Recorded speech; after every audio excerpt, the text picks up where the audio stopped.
This is the Mended Paths podcast with Chadwick Hayward, episode 11. Road to mendedpaths.com. Let's get back to bed. Hi, Path Menders. Thank you so much for joining me for the 11th episode of the Mended Paths podcast. Today, I'm super excited to be joined by Dr. Brooke Goldner. She is a board-certified medical doctor and the best-selling author of Goodbye Lupus. She has been featured in multiple documentaries and has shared the stage with doctors Dean Ornish, Caldwell Esselstyn, Michael Greger, and T. Colin Campbell. She was featured on the front cover of Vegan Health and Fitness magazine not once, but twice.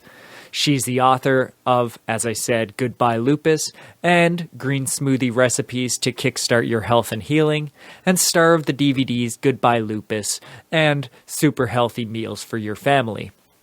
She is a graduate of the Temple University School of Medicine and was chief resident at UCLA-Harbor Residency in Psychiatry, and holds a certificate in plant-based nutrition from Cornell University. She is the founder of veganmedicaldoctor.com and creator of the hyper-nourishing healing protocol for lupus recovery.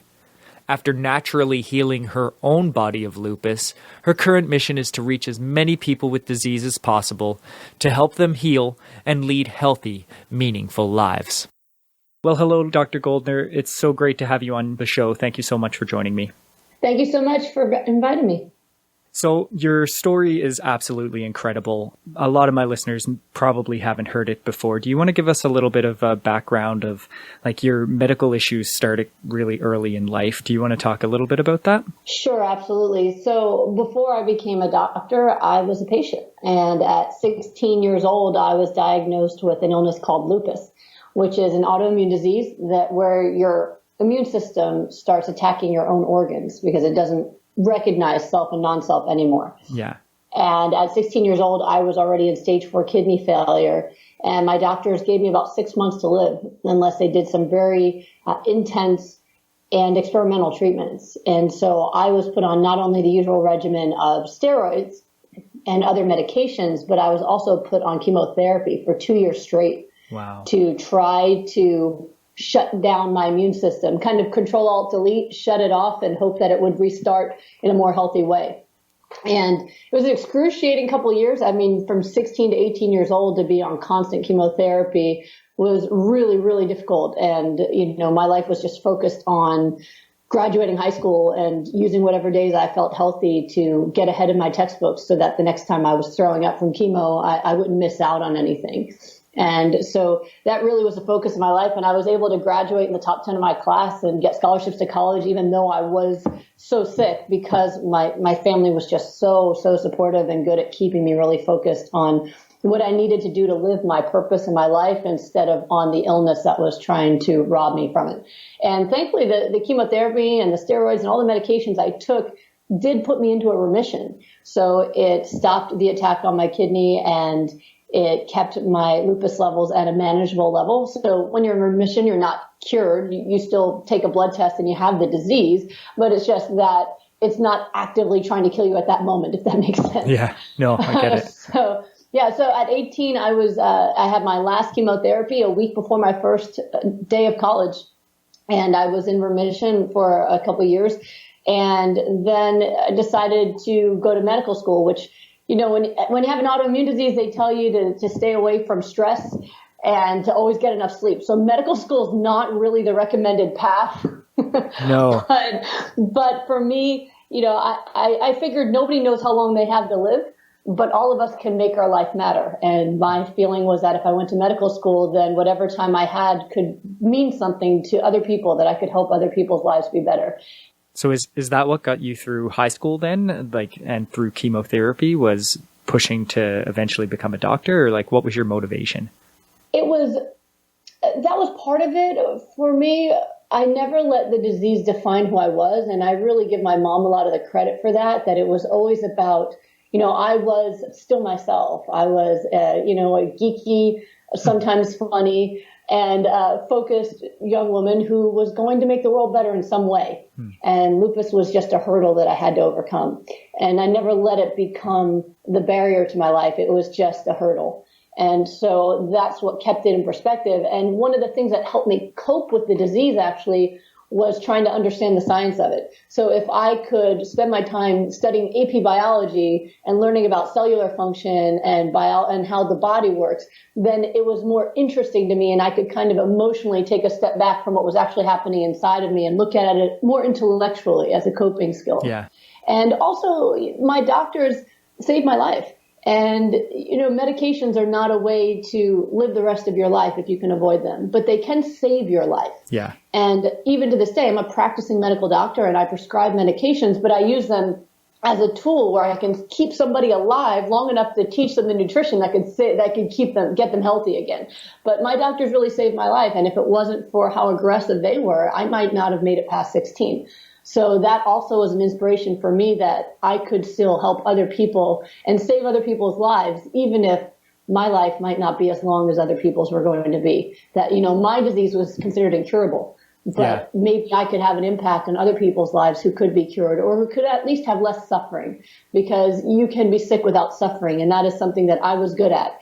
And so I thought, as a doctor who used to be a patient, I could help people overcome illness or deal with illness without having as much suffering in their life.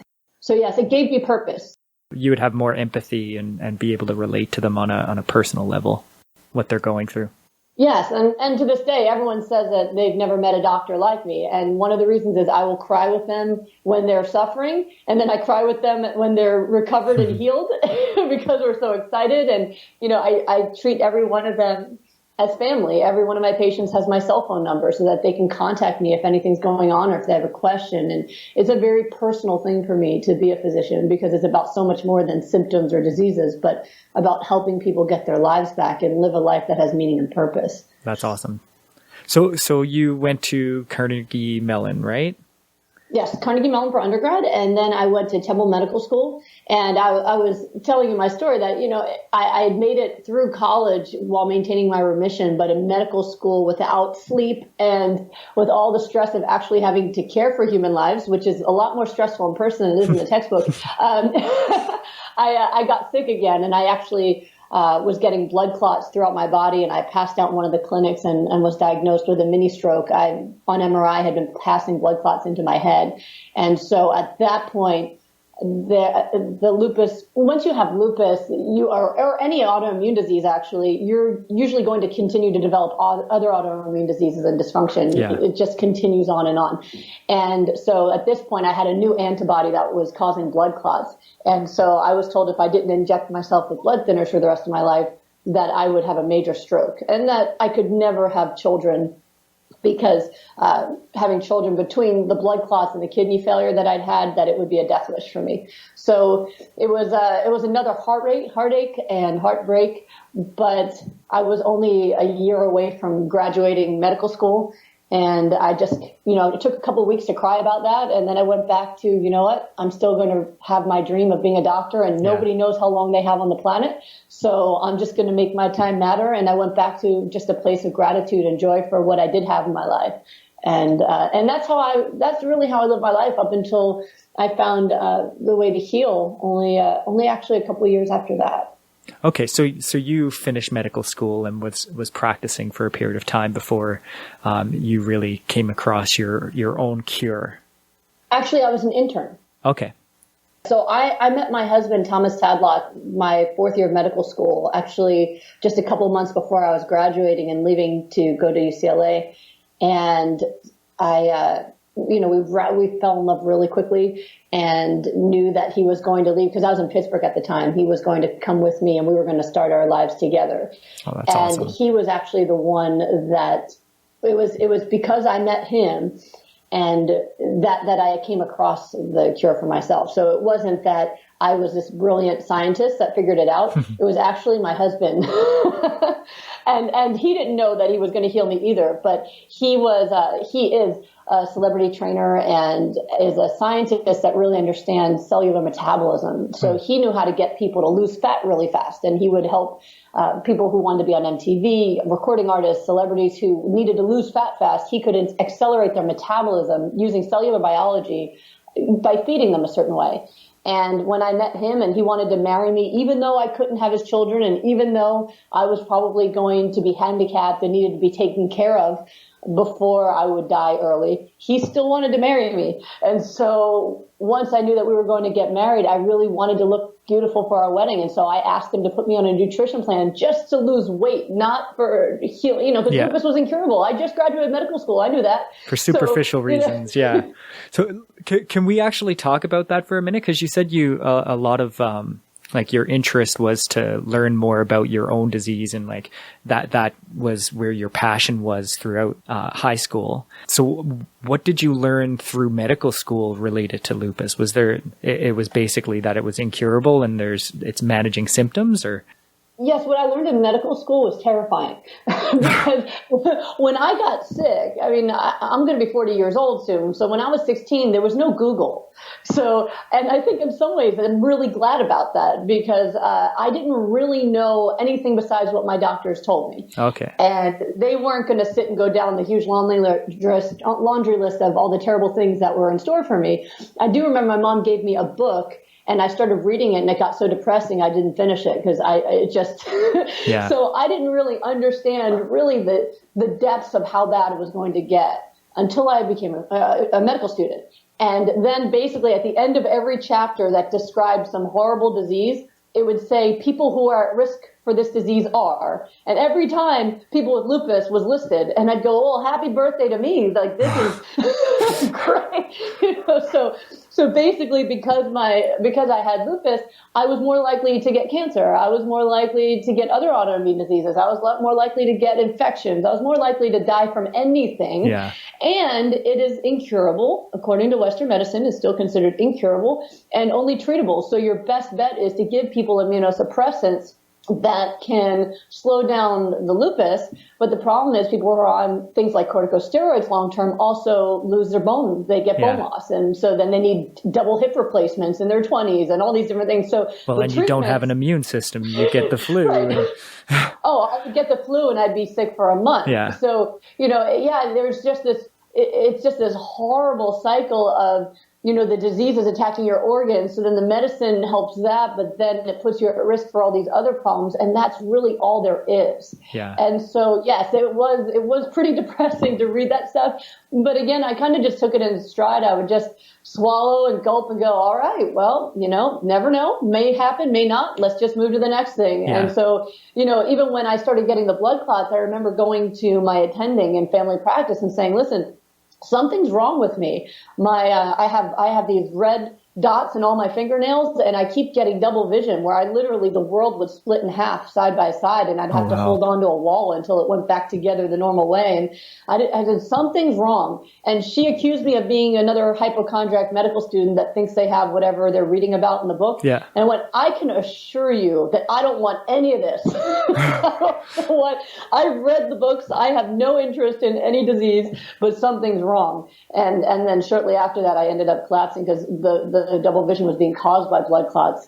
But it is a difficult thing, I think, especially when you have a disease like that, when you go through the training to really face all the things that could be.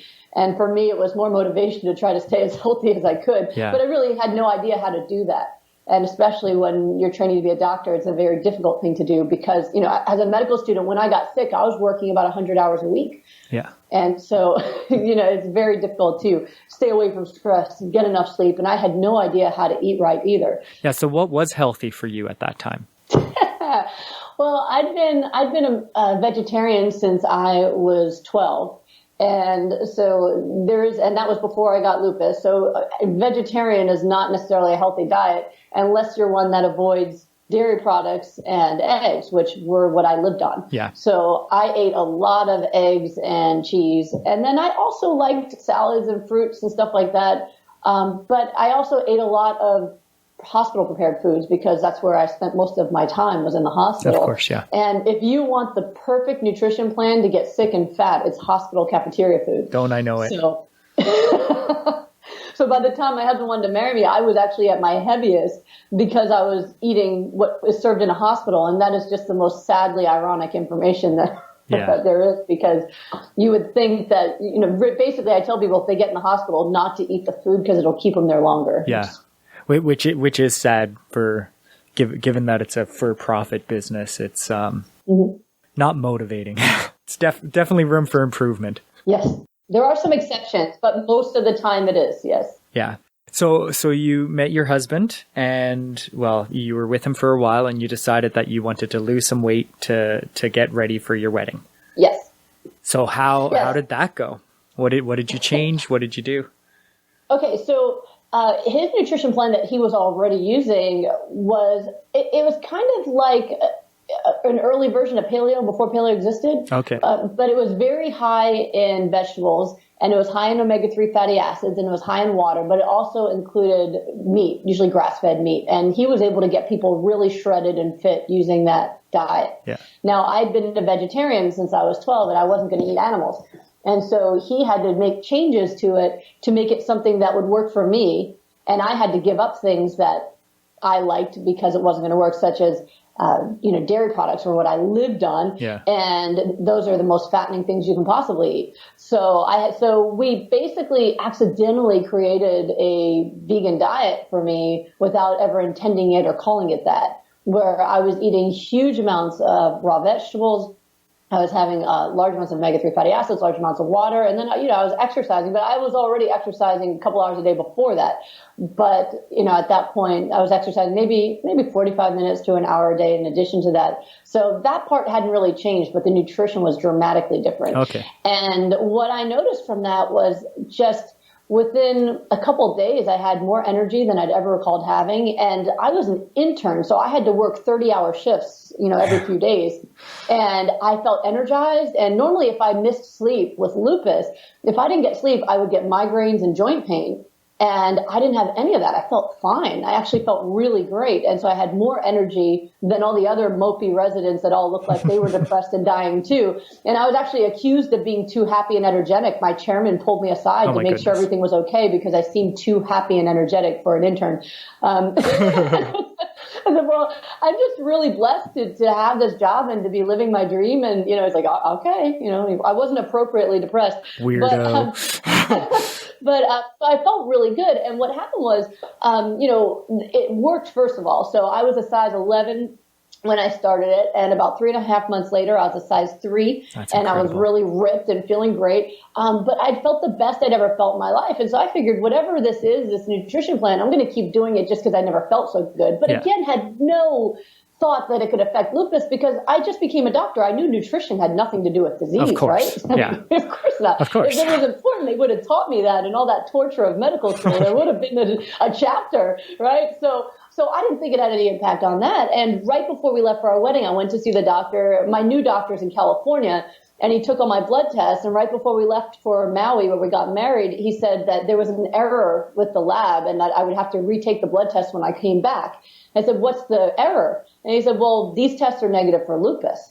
I went, well, that's definitely an error. Yeah. Because once you test positive for lupus, you stay testing positive forever. Yeah. And so, and if you tested positive and then you test negative, you never had it and it was a glitch. But when you had it for 12 years, that glitch doesn't happen. Right? Yeah. So I went, okay, I went and I enjoyed my wedding, came back and retook all my tests, and it was negative for lupus again. And the blood clotting antibodies were also negative now. And my cholesterol that I'd been told was genetically high was perfect. And my heart rate had come down 30 points and my blood pressure had come down 30 points. And it was like I turned into some kind of mega healthy athlete, which I was not. And he just looked at me and blinked. And he's just, if I hadn't read your chart, I wouldn't think that you were ever sick. And so I continued seeing him for about a year. And then finally, at a year later, I asked him if I could get off my medicine because I was still taking medication, even though I felt great and my labs were normal, because everyone was afraid. Like, he said I was on medication to treat his anxiety because he was scared. Like, you don't take someone who'd had a mini stroke off of blood thinners. I mean, that's crazy. Yeah. But, I decided that, let's do it. We'll monitor me closely, but I don't want to take anything I don't need. And so we did that. And another year after that, he fired me. I was fired by my rheumatologist because I wasn't sick.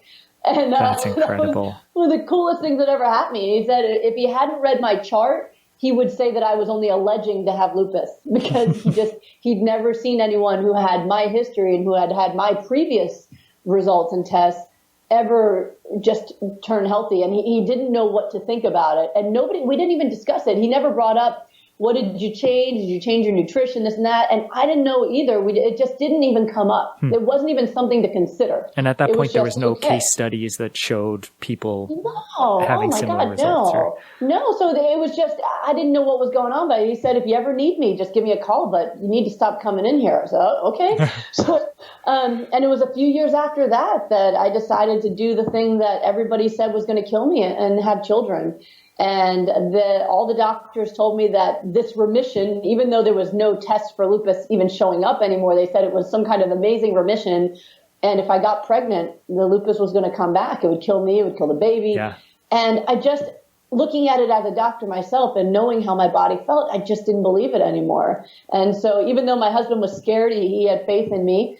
And we went ahead and got pregnant. And I had a healthy pregnancy. Healthy baby boy. I have 2 sons now, and there's never been any sign of disease ever coming back. Wow, that's and awesome. So now it's been over 11 years that I've been 100% disease-free, lupus-free, and living an extraordinary healthy life. And so that's why I retired. I was a medical director of a clinic in Long Beach treating the homeless, and I retired from that to dedicate my life full-time to teaching people how to reverse disease using diet and get off their medications, because I believe that there's no greater calling that I could possibly have right now than to do that. That's incredible. Yeah.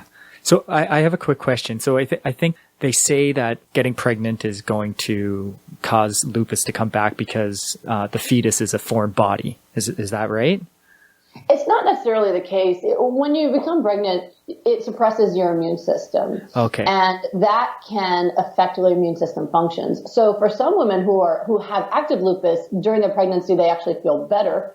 And then after deliver the baby, it comes back with a vengeance and they go into organ failure, can have strokes and all sorts of things. For others, they actually develop the disease during the pregnancy, and it's not clear why. Some believe it's the hormonal change. And for example, I got it at 16 and it was likely related to hormone changes. Yeah.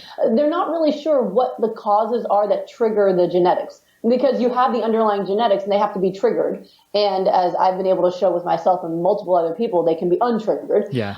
So with pregnancy, you've got the combination of disrupting normal immune function and totally changing the body hemodynamics, the blood supply, how much blood you have, and all these excessive amounts of hormones. And when you've got the genetics for lupus, the body does not tend to handle that well. And so for me, when I got pregnant, they said, okay, the pregnancy is going to bring it back. But then I was healthy during the pregnancy. Yeah. So then they said, the delivery is going to kill you. And they all were waiting around me after the delivery. And I was fine. I had to have a C-section because my son was breech. And I was up walking around looking for lunch. Like, I felt fine. Wow. And nobody could believe it. You know, my second pregnancy, they didn't even call in the high risk OB because they didn't even believe I was going to get sick again. Wow. But when I first got pregnant, my OB freaked out, sent me to the high risk OB. The high risk OB sent me back and said there's nothing wrong with her. And everyone was freaking out. That's crazy. Yeah. So was that the aha moment for you then, when you're like, wait a second, like at what point did you say it's the food? That was really it. After I had my son, my first son, it was 9 days after he was born, it was my birthday. And so my husband wanted to take me out, and I was nursing my son, but my mom was there, and she goes, there's a restaurant across the street.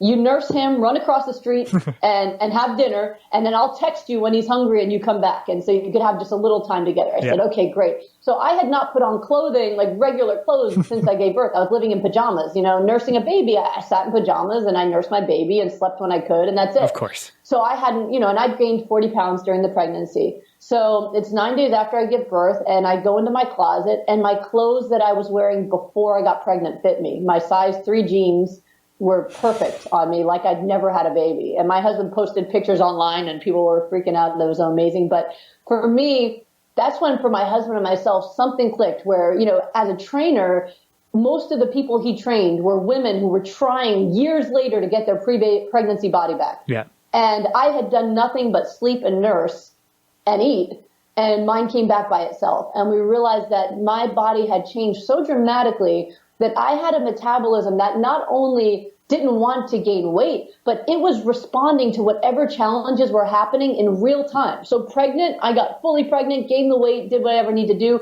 gave birth, huge blood supply, stomach goes back to normal in a week and a half. And my body's just responding amazingly. And so that's when we realized that my body wasn't the same anymore. And this body didn't want to be sick. It didn't want to be fat. It didn't want to be slow or sluggish. This body was healthy from a cellular level on. And so we really sat down and went, what is going on? The two of us are scientists. And we said, we really looked at this and we reverse engineered and looked at what had I done. And the only thing I had done was changed my diet. And so we reverse engineered the diet to look at what foods that I stopped eating could have possibly been promoting cellular inflammation and disrupting my immune function, and what foods did I start eating that could possibly cause healing to happen. And what we realized was that we had accidentally created the most anti-inflammatory diet possible on a cellular level. And that is why it had worked for me. And so at that point, I created a nutrition protocol using the components of the diet that we realized had helped me so much. And I started running other people through those protocols to see what would happen. People with lupus and other autoimmune diseases, people with diabetes, high cholesterol. And what we found was every single person who did it was reversing illness and getting better. 100% and it was happening rate. every single time. I've never had somebody do it and not get results. It is just incredible. And so that's when we realized that this was really our path. And so him and I together now travel the country teaching this to not only hospitals and doctors, but any conference where they want me to come and teach, I'm happy to do it, to really spread this message to help enable people and empower people to get their lives back as well. Yeah, that's awesome. So what are the fundamentals of that diet? So there's 6 steps to healing. And I call it the 6 steps to healing with supermarket foods, because really it's important. So many people come to me on tons of supplements and things that cost them tons of money. And really all you need to do is go to a supermarket and you can get the majority of the results and things that you need to get better right there. And so the 6 steps are 1 through 3 are avoiding inflammatory foods. So the foods, and when I say inflammatory, I mean the foods that encourage inflammation that then cause your immune system not to function right and cause your genetics to get triggered that are causing disease. And so the foods that cause disease are, number 1, animal products. And that includes meat, fish, chicken, eggs. All of those actually create inflammatory immune cells that then create more inflammation in your body that then trigger your genetics for disease. And that disease can be anything from cancer to autoimmune disease to diabetes or heart disease. Then the second thing would be the added oils. So there are certain oils that don't directly cause inflammation, like olive oil is not really involved in creating inflammation, although it's not a health food by any means. But most oils are very high in omega-6 fatty acids, canola oil, vegetable oils, palm oil is very bad for you. All of those they actually create an inflammatory immune response that you can measure in someone's bloodstream after they eat it. And so when you're trying to reverse disease, you want to avoid anything that's going to trigger more inflammation, which is going to trigger more disease. So you want to avoid those oils as well. And then processed foods. Processed foods are really just full of oil and chemicals that trigger inflammation. And again, they've done studies where people will eat processed foods and 30 minutes later, it looks like they're having an immune response to a cold or a virus, when actually it's just a response to food. And if you are triggering your immune system every time you eat a meal, eventually your immune system will dysfunction. Of course. And it will become part of the disease. And so you want to only have your immune system triggered when there's an actual thing that needs to be solved, not because you had lunch. So if you can avoid those 3 things, you're going to already be on the path to healing, right? Because you're going to be avoiding excess inflammation. The next 3 steps are about actually giving your cells the tools they need to do the repair work. So a lot of people, they go vegan and they say, all right, I gave up meat and dairy and I gave up processed foods and all this stuff, and I still have symptoms left. It's because they're not triggering inflammation anymore, but they're not eating the foods they need to actually accelerate the healing process. And so when you want to eat for healing, the steps you want to follow is step number 4 is high amounts of raw foods, especially greens. Greens are the most nutrient dense and they're the fastest path to healing. Omega-3 fatty acids, which create your anti-inflammatory immune response. So if you don't have omega-3s, you can't fight inflammation. So like I use chia seeds and flax seeds with my clients. And then water. Most people are severely dehydrated, and if you don't have enough water to have the chemical reactions take place to actually get rid of the inflammation, you're not going to do it. And you're just going to use whatever water you get just to keep your vital organs functioning. So most folks are also dehydrated, so I focus on high volumes of water as well. And our digestive processes are hydrolysis dependent, right? So if you're not getting enough water, then you're not going to digest and get the proper nutrients out of there. Right. And water is involved in almost every chemical reaction that needs to take place, from getting rid of fat to actually having your immune cells function properly. And if you don't have enough water, then you're going to use it to keep your blood pressure up, vital functions to keep you alive. Yeah. But I've seen where people are eating healing foods, but they're not having enough water and they don't get better. They plateau. And then we increase their water to 96 ounces to a gallon, and boom, it's like a miracle happens, and it just accelerates all the way to the finish line. So every single component of those 6 steps are important, and the cool thing is you can actually take them one step at a time in any order you want, and you will see your health continuously get better. Or if you do all 6 at once, you'll have this dramatic reversal that happens very quickly. And in my 4-week protocol, that's what I do. I see people every day for 4 weeks where we do all 6 steps at once, where they're only having nourishing, anti-inflammatory diet. And those are the people who can go from literally disabled, unable to get out of their chair without help, to hiking and biking within a week or two. And it's really incredible and dramatic. And so are most of your patients lupus patients, or do you treat a clientele with a mix of medical conditions? I see people with a wide variety of illnesses. I'm most well known for lupus, obviously, because of my own personal story, and because my book, Goodbye Lupus, is about how I healed lupus and how people can do the same for themselves. But I see people really with just a wide variety of diseases, and literally from anywhere from heart disease, diabetes, any type of autoimmune disease like Hashimoto's, scleroderma, Sjogren's. There's so many different autoimmune diseases, even to cervical dysplasia, which I recently was able to reverse in somebody. So it's really the gambit, because if you eat this diet, your cells will be able to heal whatever is plaguing them. And that's the most important thing for people to understand is, if someone tells you there's a different diet for every disease, don't listen. Your cells all need the same thing. And when you give your cells what they need, they heal themselves. So I don't heal them. I just tell them what tools they need, and then their bodies heal themselves the same way their body heals a wound. You get a paper cut, you don't sew it closed. Body knows what to do. So it's the same thing with your internal organs. If you give them the right tools and you stop making it worse, then your body will heal itself. And so really it can work for pretty much any disease that's inflammatory, which are most diseases. That's incredible. For most of our evolution, we didn't have medicine. Our bodies did it on its own. So we didn't have any of the diseases we're fighting for most of human existence. That's right. So, I mean, the cancer rates are going up, diabetes rates are going up, autoimmune disease rates are going up, and kids are getting them younger and younger. So we are getting sicker and sicker, younger and younger. And a lot of these diseases really are killing kids off in their youth. I mean, lupus is one that people get in their teens to 20s most of the time. And so it kills a lot of and disables people who are just beginning their lives. But it is really an epidemic now where we are really on that cusp, where we're either going to see kids not living as long as their parents, which is what has been predicted is happening for the first time in human history, or we're going to have this dramatic realization and revolution in medical care and nutrition that's going to help us get on the path to healing and living the way we're meant to. Well, hopefully that's the latter is the case there. I'm working really hard for that ending, yes. So you do a lot of like speeches and whatnot at hospitals, you were saying. Are you seeing the culture change? Oh, absolutely. The culture of medicine is changing. I call it the medical revolution is happening. The healthcare revolution is happening. It's slow. So, for example, I spoke at the International Plant-Based Nutrition Healthcare Conference. And when that conference started, the first time, it was about 150 doctors showed up. And the second time, there were 300. When I taught, there was 600. And it's been doubling. And last year, they had, I think I'm trying to remember now, maybe 800 or so. The only reason it actually sold out. They could have actually kept getting more and more doctors, but they couldn't fit any more in the room. Oh, wow. So the people are learning this information. And I've even seen, for me, I've been doing these protocols now for about 7 years.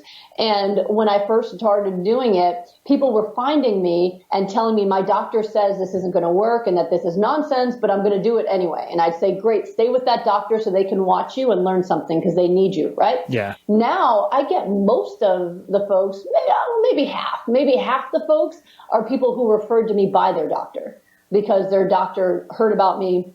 Their doctor read my book. I have doctors' offices that actually stock my book so that they don't feel like they have time to teach nutrition. So they just give them the book and tell them to read it so they can learn it. Yeah. So the medical culture has changed a lot. I actually have an appointment with a major medical center in December who wants to do a big clinical trial using my research on lupus. And so that's awesome. When we can get a huge clinical trial going at a major medical center, that's going to change the culture enormously. So it is absolutely changing. And I think everyone wants to be right there at the forefront of what the next medical breakthrough. So there's been a lot of pushback against nutrition because nobody makes money when people eat well, you know. Yeah. But at the same time, the research organizations want to be the first ones out there to have all that information. And so I'm really excited to be able to do that on an even bigger level because even though I've got, you know, tons of case studies, I'm one doctor seeing people. You know, Yeah. I can't see 100 people at once. But if we can get a big clinical trial, then that's going to get the attention of doctors worldwide as well, who might not look at case studies, but only want to see the big trials. So it is changing. And I always tell people, you know, don't get mad at your doctor. Try to understand that they believe they've learned everything they need to know. I mean, they do teach us in medical school that, you know, here's everything you need to know. And that's why we're torturing you this much is because you need to know all this. And so to even imagine that there was something that was left out or even possibly intentionally, who knows, right? We don't know that. Yeah. It's too much to bear. It's too hard to even really conceptualize. So the best thing you can do is show them by getting healthy and saying, hey, I'm going to do this diet. You follow my blood tests and let's see what happens and let them see it because that will help them wake up. And then that's going to change all the other patients' lives that they come into contact with. Well, doctors have to be somewhat data driven, Yes. right? So show them the data. Absolutely. So the change initially was on a doctor by doctor basis. It wasn't really an institutional change. Whereas now you're saying with your trial coming up, that's the start of the institutional change. I'm hoping so. I've been approached by two places about doing a clinical trial. So first we got to see it happen. But yes, I think that will be the difference. I mean, when I do a presentation to a hospital or to doctors and they see the dramatic changes that can happen in someone who has end-stage incurable disease, who literally becomes fully active again, someone who's told she could never walk again, that's running marathons, right? That they're moved. And I see doctors literally in tears, moved and excited because they all became doctors because they want to save lives. Nobody becomes a doctor to make money. You graduate $300,000 in debt and you're working crazy hours. You lost your 20s in the library. Like nobody, that's not a way to get rich anymore like it used to be, you know, back in the old days. Yeah. So the only reason people go to medical school now is they truly feel in their heart they want to save lives. And it's actually why there's such a high depression rate in doctors is because they end up being prescribers who are told they can spend 15 minutes with somebody and they don't get better. They get worse and worse and worse. And so when I can show people that, I've gotten phone calls from doctors in tears because this one woman called me who went to one of my presentations and learned my protocol. And she had a patient with autoimmune disease. They couldn't diagnose what kind it was.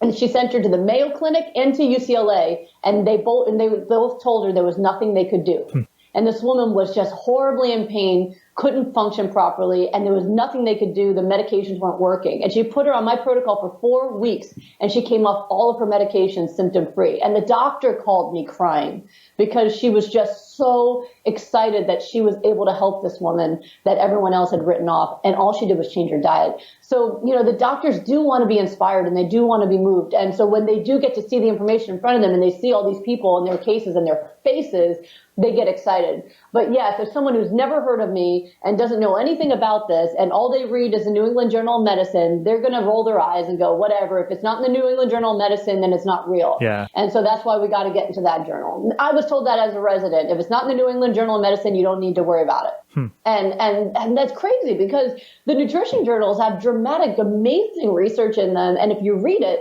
any doctor who reads the research will be vegan. That's just, you either read the research and you're vegan, or you didn't read the research and you're not. But you can't read it and not be compelled. Yeah. But there's going to be people who say that it wasn't in the New England Journal, it's not real. So that's why we got to fight to put it there. And so that's what I'm hoping the trials will be able to do. Oh, that's awesome. Good luck on those.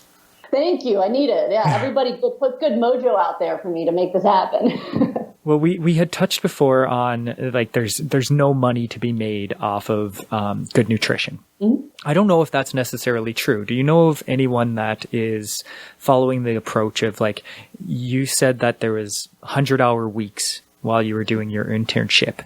Has anyone thought of like focusing that nutrition on interns? Running a trial on interns, and you could even create a control group there where one hospital or one group who you give nutritional guidance to, and see if there's an increase in like intern efficiency. So maybe the hospital can directly benefit from a financial standpoint by having fewer errors by interns or greater productivity while they're going through their internships. Well, that's a brilliant idea. First of all, let me just clarify, because I don't want to get my residency program in trouble. Okay. As a medical student, I worked 100-hour weeks. When I became an intern, they had just passed a law saying you can't work more than 80 hours. Okay. Okay. So that law didn't exist when I was a med student. And, that 20 hours makes a difference. But I do think that's a brilliant idea. Productivity is a great place to look at it. I should clarify, doctors and hospitals don't make money when people eat well. Yeah. And I've always said I'd be happy to work myself out of a job. That's my goal, is to have nobody ever need me again. And I was told by a previous partner that I was a bad business person because my patients kept getting better and leaving. And I said, that's good. I like to see people and then never see them again and just get postcards or, well, nowadays emails with a picture of them hiking the Grand Canyon. I mean, that is what I live for. I would argue that doesn't make you a bad business person, because it's bad at operations, great at marketing.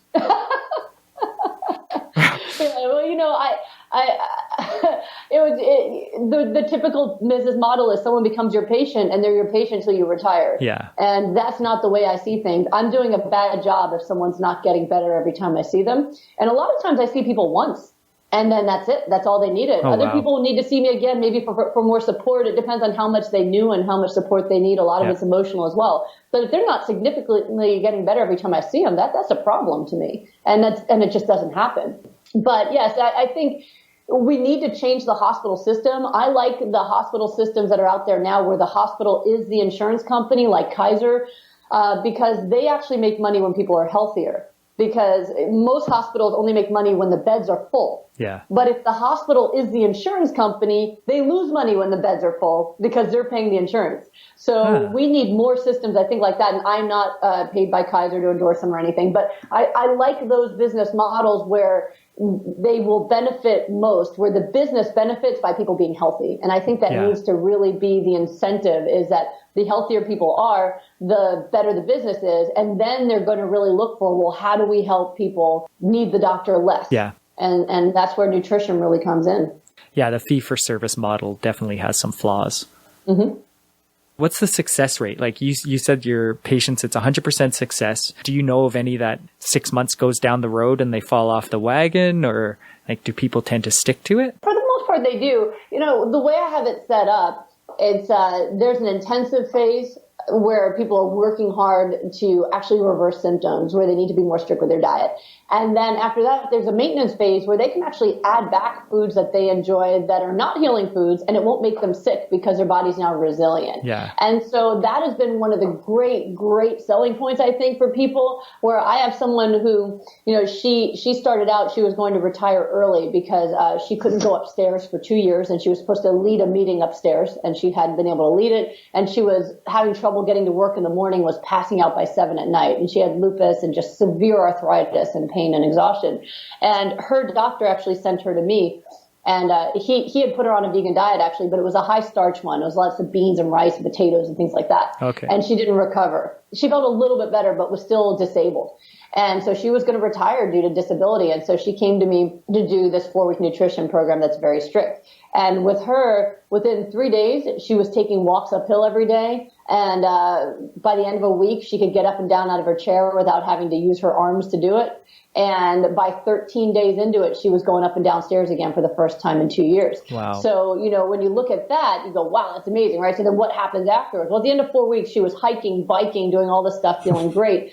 And so she went into maintenance phase where she could add back the rice and beans and potatoes and all those things.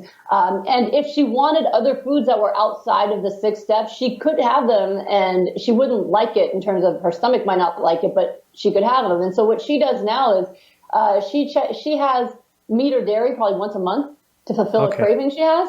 And when she does it, she gets a food hangover. Yeah. Or her energy's low and why did I do that? It's like having too much beer or something.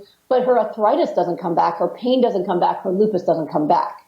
So that's the difference. Once you get your immune system optimized and your cells really healthy, you can have a bad meal that's inflammatory, and your body will be able to process it. Yeah. But if that's all you eat and you're sick, you're not going to get better. So that's a really important thing that I think makes it doable. But yes, every once in a while, somebody gets just kind of will relapse into eating bad foods. And that's an emotional thing. And that's one of the reasons I stay in touch with people. As I said, people are family to me when they become clients of mine. And so I often will send a text out every 6 months or a year. Someone will cross my mind and I'll say, hey, how you doing? And usually if somebody relapses, though, it's not because the diet was hard. It was because of emotional reasons. And a lot of people eat badly when they're depressed or going through something hard in their life. And unfortunately, once they go down that road, sometimes they don't know how to get back. And that's why I'm very available. There's a feedback loop there where bad food makes you more depressed.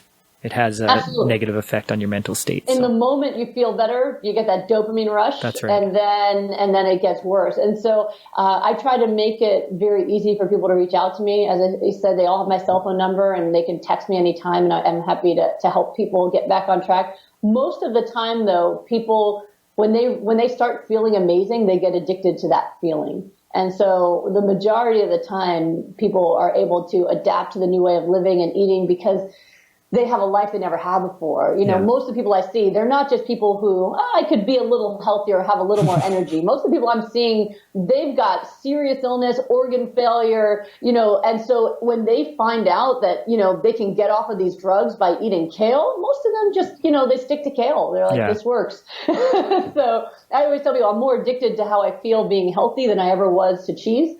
And it's absolutely the truth. So for most folks, the fact that they can maintain their health while having their cheat meals once they get healthy really keeps them on track. But for a lot of people, they have no interest because it's kind of like once you hit your late 30s, you don't really want to go on a drinking binge anymore because the hangover's not worth it.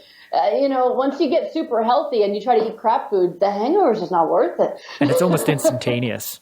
I found that with myself that the desire to have a quote unquote cheat day just diminishes more and more over time. When you do, it's just not worth it.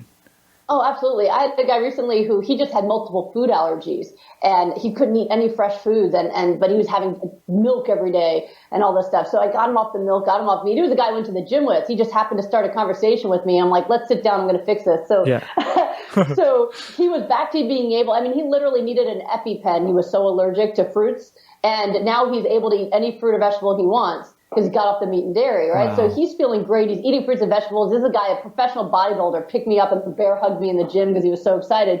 He asked my husband's permission first, and then he gave me the bear hug. But, he's feeling great. But he told me that his wife had made some hot dogs for the grandkids, and she asked him if he wanted to finish them because there were leftovers.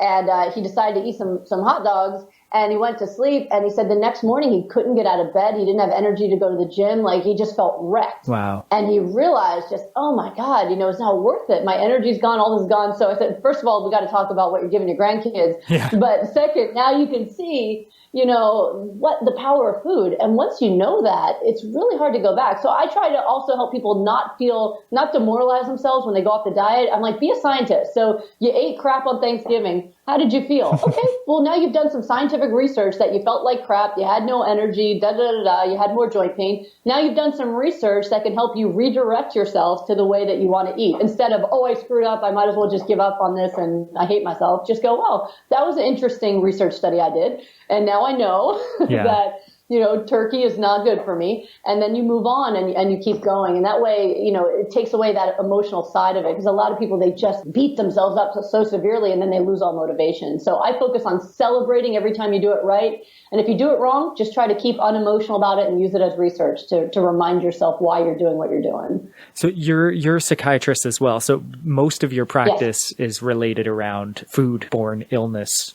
And the psychiatry is kind of incidental, or do you try to get patients that are more on that side as well? It's not incidental. I have a passion and a gift for psychiatry, and I absolutely adore doing it. Everything I do is online because I travel, so I'm kind of a doctor of the future. All of my patients, whether they're psychiatry patients or nutrition clients, are all via Skype and phone. So I'm kind of this virtual doc on your computer. So I absolutely adore seeing my psychiatry patients, and I have therapy patients that I see. And even with them, I'm very holistic, and I use nutrition to optimize brain function and mood and memory, and not just medication. So that's very important to me. But at this point, especially with all the press I've gotten between the movie Eating You Alive that's coming out and my book's been bestseller quite a few times now on Amazon, that the majority of the people who seek me out now are looking for nutrition treatment for chronic disease. Yeah. But I enjoy doing both very much. I could see there would be quite a bit of crossover there between the two. Oh, absolutely. As I mentioned, food is an emotional thing. It has to do with tradition. It has to do with mood and emotion. And there's so much more to it than just, oh, this is what I'm supposed to eat. Thanks, no problem. So yes, when I'm doing nutrition consultations, there's a whole lot of work on inspiration and motivation and love and support that I put into those folks. And for folks who come with me with psychiatric concerns, your brain, I always tell people your head's attached to your body by this funny thing called your neck. and so when you feed your body the wrong foods, it affects your brain's ability to function. And so on both sides, there's a huge amount of crossover. And I find that the more work I do on either side makes me better at the other. That's awesome. Yeah, our brains are just chemical soup, and you feed it specific chemistry and it impacts the way it works. Absolutely.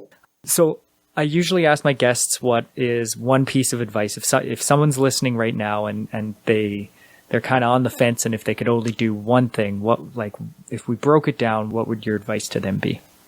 My most important piece of advice for people who are just getting started is to add what you're missing. So it can be very overwhelming for people to think about changing their entire diet to, I got to give up meat and dairy and my macaroni and cheese and all this, my goldfish crackers and all the things they're addicted to. And when you tell someone to give things up, there's this automatic emotional response that says, no, mine, I don't want to. Right? Yeah. And then you defensive wall. Exactly. So my greatest suggestion that has really transformed people's lives and has had the greatest impact in transforming lives is to start with adding what you're missing. So don't give anything up. Don't give up your burger. Don't give up anything else.